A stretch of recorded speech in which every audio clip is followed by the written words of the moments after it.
ओम शांति। 5 मार्च 2021 बाबा के महावाक्य।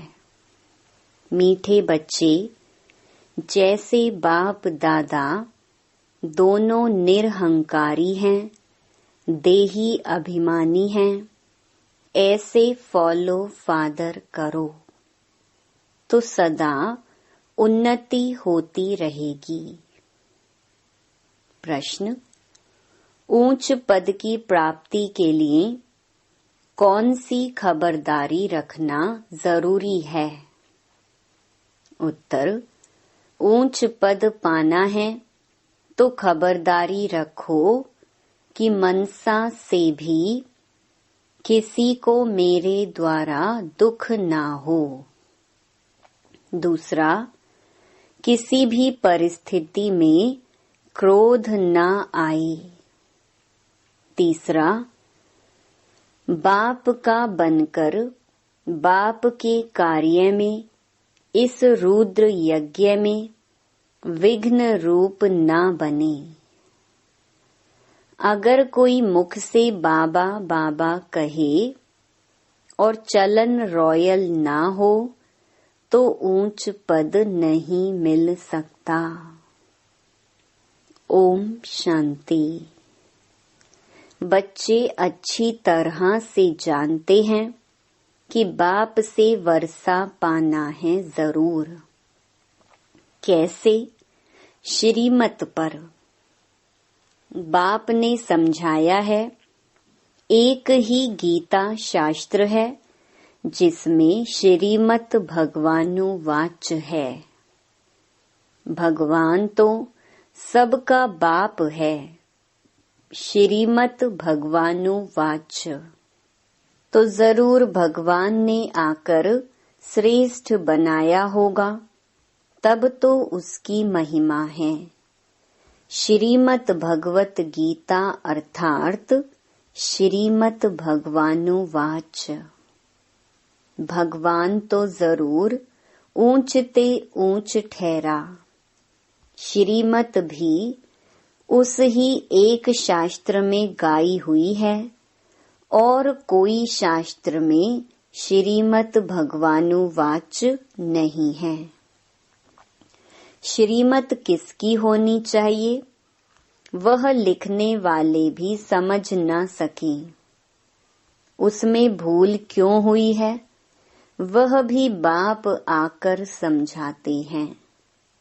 रावण राज्य शुरू होने से ही रावण मत पर चल पड़ते हैं। पहले कड़े ते कड़ी भूल इन रावण मत वालों ने की है। रावण की चमाट लगती है। जैसे कहा जाता है, शंकर प्रेरक है, बॉम्ब्स आदि बनवाए हैं, वैसे 5 विकारों रूपी रावण प्रेरक है मनुष्य को पतित बनाने का। तब तो पुकारते हैं, पतित पावन आओ। तो पतित पावन एक ही ठहराना। इससे सिद्ध है कि पतित बनाने वाला और है, पावन बनाने वाला और है। दोनों एक हो नहीं सकते। यह बातें तुम ही समझते हो, नंबरवार पुरुषार्थ अनुसार। ऐसे मत समझना कि सभी को निश्चय है। नंबरवार हैं। जितना निश्चय है उतनी खुशी बढ़ती है। बाप की मत पर चलना होता है। श्रीमत पर हमको यह स्वराज्य पद पाना है। मनुष्य से देवता बनने में देरी नहीं लगती है। तुम पुरुषार्थ करते हो, मम्मा बाबा को फॉलो करते हो। जैसे वह आप समान बनाने की सर्विस कर रहे हैं, तुम भी समझते हो हम क्या सर्विस कर रहे हैं और मम्मा बाबा क्या सर्विस कर रहे हैं। बाबा ने समझाया था कि शिव बाबा और ब्रह्मा दादा दोनों इकट्ठे हैं, तो समझना चाहिए कि सबसे नजदीक हैं। इनका ही संपूर्ण रूप सूक्ष्म वतन में देखते हैं तो जरूर यह तीखा होगा। परंतु जैसे बाप निरहंकारी है, देही अभिमानी है, वैसे यह दादा भी निरहंकारी है। कहते हैं कि शिव बाबा ही समझाते रहते हैं। जब मुरली चलती है तो बाबा खुद कहते हैं कि समझो कि शिव बाबा इन द्वारा सुना रहे हैं। यह ब्रह्मा भी जरूर सुनता होगा। यह ना सुने और ना सुनाए तो ऊंच पद कैसे पाए। परंतु अपना देह अभिमान छोड़ कहते हैं कि ऐसे समझो कि शिव बाबा ही सुनाते हैं। हम पुरुषार्थ करते रहते हैं, शिव बाबा ही समझाते हैं। इसने तो पतितपना पास किया हुआ है। मम्मा तो कुमारी थी तो मम्मा ऊंच चली गई। तुम भी कुमारियां मम्मा को फॉलो करो। गृहस्थियों को बाबा को फॉलो करना चाहिए। हरेक को समझना है कि मैं पतित हूँ, मुझे पावन बनना है। मुख्य बात बाप ने याद के यात्रा की सिखलाई है। इसमें देह अभिमान नहीं रहना चाहिए।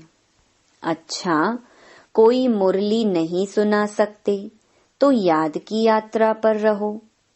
यात्रा पर रहते मुरली चला सकते हैं, परंतु यात्रा भूल जाते हैं तो भी हर्जा नहीं।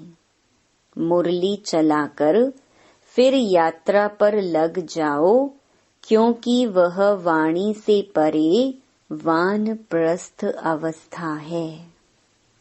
मूल बात है, देही अभिमानी हो, बाप को याद करते रहें और चक्र को याद करते रहें।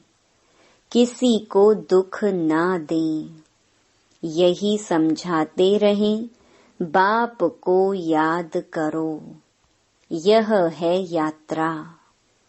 मनुष्य जब मरते हैं तो कहते हैं स्वर्ग पधारा। अज्ञान काल में कोई स्वर्ग को याद नहीं करते हैं।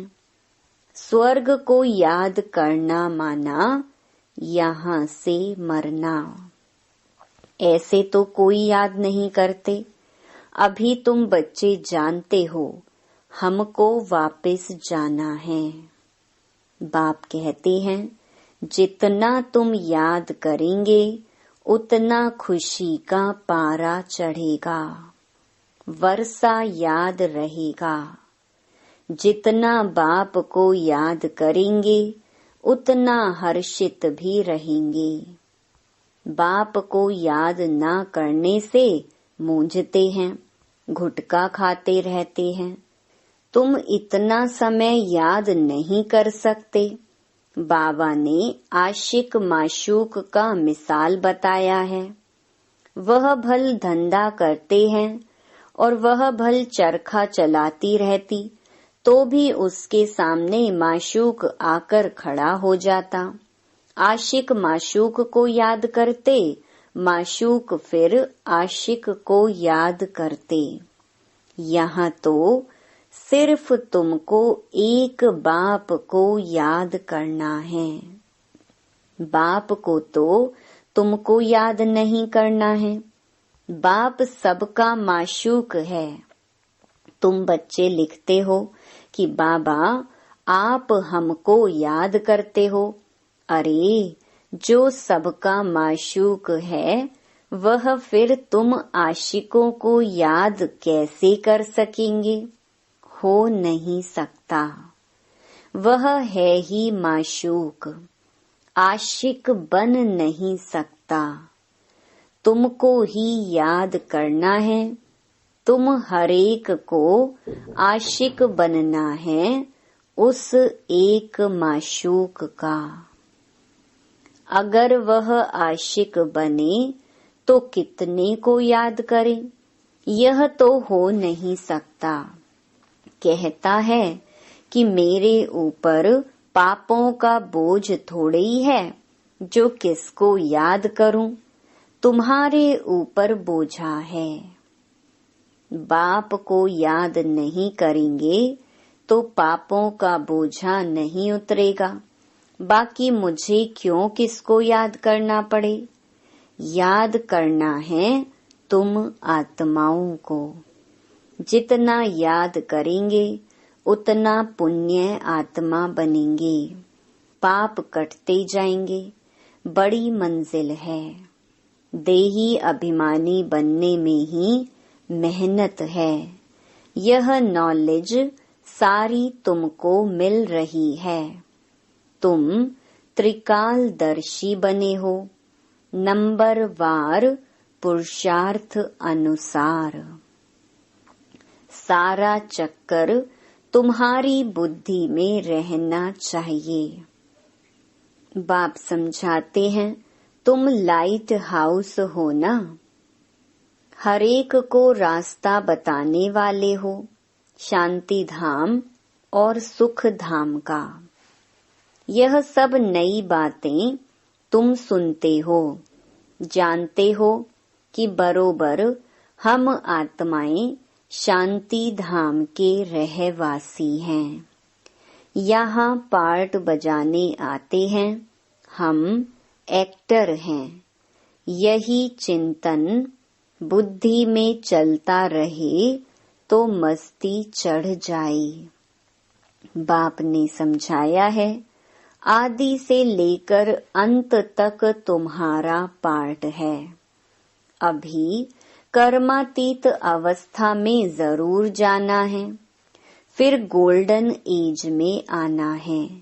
इस धुन में रहते अपना कल्याण करना है। सिर्फ पंडित नहीं बनना है। दूसरों को सिखाते रहेंगे, खुद उस अवस्था में नहीं रहेंगे तो असर पड़ेगा नहीं। अपना भी पुरुषार्थ करना है। बाप भी बताते हैं कि हम भी याद करने की कोशिश करता हूँ। कभी माया का तूफान ऐसा आता है जो बुद्धि का योग तोड़ देते हैं। बहुत बच्चे चार्ट भेज देते हैं। वंडर खाता हूँ कि यह तो हमसे भी तीखे जाते हैं। शायद वेग आता है तो चार्ट लिखने में लग जाते हैं, परंतु ऐसी अगर तीखी दौड़ी पहने तो नंबर 1 में चले जाएं। परंतु नहीं, वह सिर्फ चार्ट लिखने तक है। ऐसे नहीं लिखते कि बाबा इतनों को आप समान बनाया, और वह भी लिखे बाबा हमको इसने यह रास्ता बताया है। ऐसा समाचार नहीं आता है तो बाबा क्या समझेंगे। सिर्फ चार्ट भेजने से काम नहीं चलता। आप समान भी बनाना है, रूप और बसंत दोनों बनना है, नहीं तो बाप समान नहीं ठहरे। रूप भी वसंत भी एक्यूरेट बनना है। इसमें ही मेहनत है। देह अभिमान मार डालता है। रावण ने देह अभिमानी बनाया है। अब तुम देही अभिमानी बनते हो। फिर आधा कल्प के बाद माया रावण देह अभिमानी बनाती है।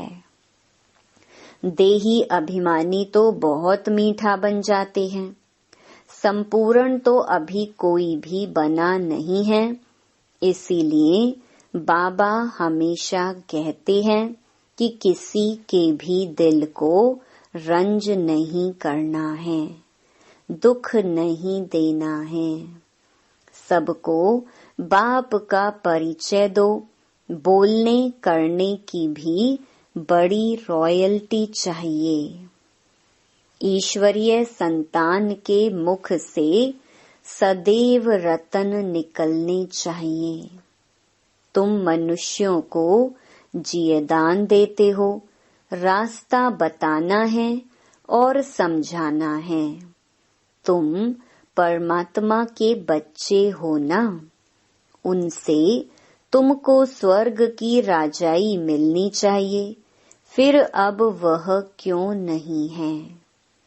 याद करो, बरोबर बाप से वर्षा मिला था ना।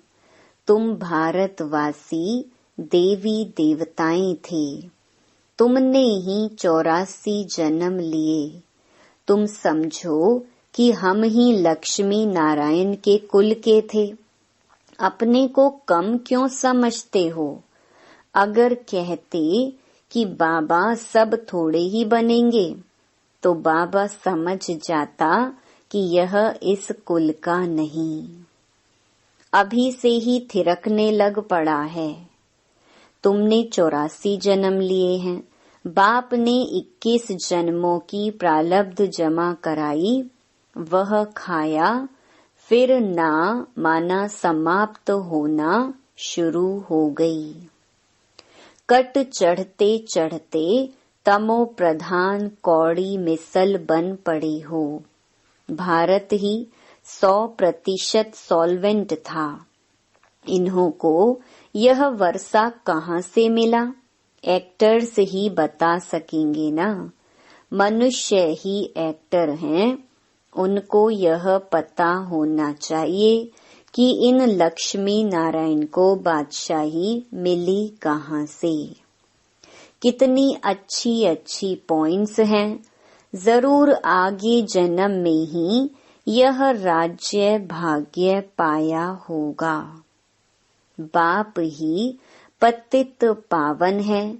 बाप कहते हैं कि मैं तुमको कर्म अकर्म और विकर्म की गति समझाता हूँ। रावण राज्य में मनुष्य के कर्म विकर्म हो जाते हैं। वहाँ तुम्हारे कर्म अकर्म होते हैं। वह है दैवी सृष्टि।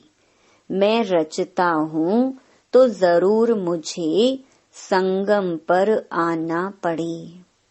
यह है रावण राज्य, वह है ईश्वरीय राज्य। ईश्वर अब स्थापना करा रहे हैं। तुम सब ईश्वर के बच्चे हो। तुमको वर्षा मिल रहा है। भारतवासी ही सॉल्वेंट थे, अब इंसॉल्वेंट बन गए हैं। यह बना बनाया ड्रामा है, इसमें फर्क नहीं हो सकता। सबका झाड़ अपना अपना है। वैरायटी झाड़ है ना। देवता धर्म वाले ही फिर देवता धर्म में आएंगे। क्रिश्चियन धर्म वाले अपने धर्म में खुश हैं। औरों को भी अपने धर्म में खींच लिया है। भारतवासी अपने धर्म को भूलने के कारण वह धर्म अच्छा समझ चले जाते हैं। विलायत में नौकरी के लिए कितने जाते हैं? क्योंकि वहाँ कमाई बहुत है। ड्रामा बड़ा वंडरफुल बना हुआ है। इसको समझने की अच्छी बुद्धि चाहिए। विचार सागर मंथन करने से सब कुछ समझ में आ जाता है। यह बना बनाया अनादि ड्रामा है। तो तुम बच्चों को आप समान सदा सुखी बनाना है। यह तुम्हारा धंधा है।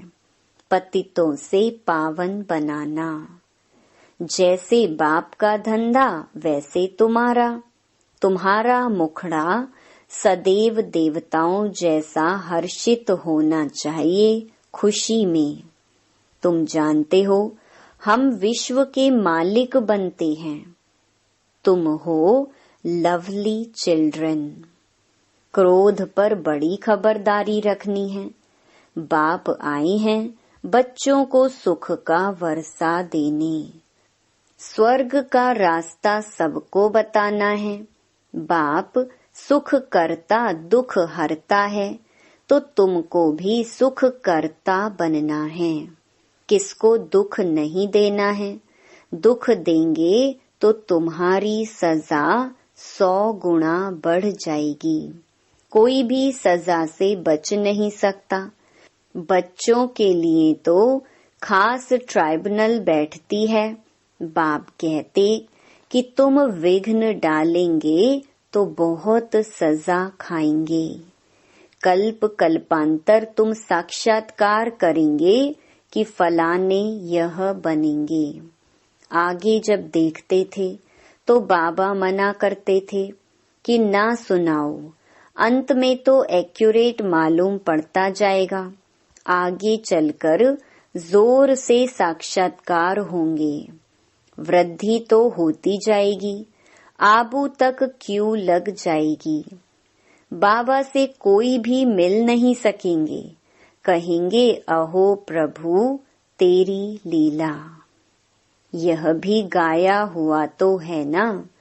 विद्वान पंडित आदि भी पीछे आएंगे। उन्हों के सिंहासन भी हिलेंगे। तुम बच्चे तो बहुत खुशी में रहेंगे। अच्छा, मीठे मीठे सिकिलधे बच्चों प्रति मात पिता बाप दादा का याद प्यार। ऐसी याद प्यार एक ही बार मिलती है। जितना तुम याद करते हो उतना तुम प्यार पाते हो। विकर्म विनाश होते हैं और धारणा भी होती है। बच्चों को खुशी का पारा चढ़ा रहना चाहिए। जो भी आए उनको रास्ता बताएं। बेहद का वर्षा बेहद के बाप से पाना है, कम बात है क्या। ऐसा पुरुषार्थ करना चाहिए। अच्छा, मीठे मीठे सिकिलधे रूहानी बच्चों प्रति रूहानी बाप दादा का याद प्यार और गुड मॉर्निंग। रूहानी बाप की रूहानी बच्चों को नमस्ते। धारणा के लिए मुख्य सार। पहला, बोलने चलने में बहुत रॉयल बनना है। मुख से सदैव रतन निकालने हैं। आप समान बनाने की सेवा करनी है। किसी की दिल को रंज नहीं करना है। दूसरा, क्रोध पर बड़ी खबरदारी रखनी है। मुखड़ा सदैव देवताओं जैसा हर्षित रखना है। स्वयं को ज्ञान योग बल से देवता बनाना है। वरदान, सदा पश्चाताप से परे प्राप्ति स्वरूप स्थिति का अनुभव करने वाले सद्बुद्धिवान भव। जो बच्चे बाप को अपने जीवन की नैया देकर मैंपन को मिटा देते हैं, श्रीमत में मनमत मिक्स नहीं करते, वह सदा पश्चाताप से परे प्राप्ति स्वरूप स्थिति का अनुभव करते हैं। उन्हें ही सद्बुद्धिवान कहा जाता है। ऐसे सद्बुद्धि वाले तूफानों को तोहफा समझ स्वभाव संस्कार की टक्कर को आगे बढ़ने का आधार समझ सदा बाप को साथी बनाते हुए साक्षी हो हर पार्ट देखते सदा हर्षित होकर चलते हैं। स्लोगन, जो सुखदाता बाप के सुखदाई बच्चे हैं उनके पास दुख की लहर आ नहीं सकती। ओम शांति।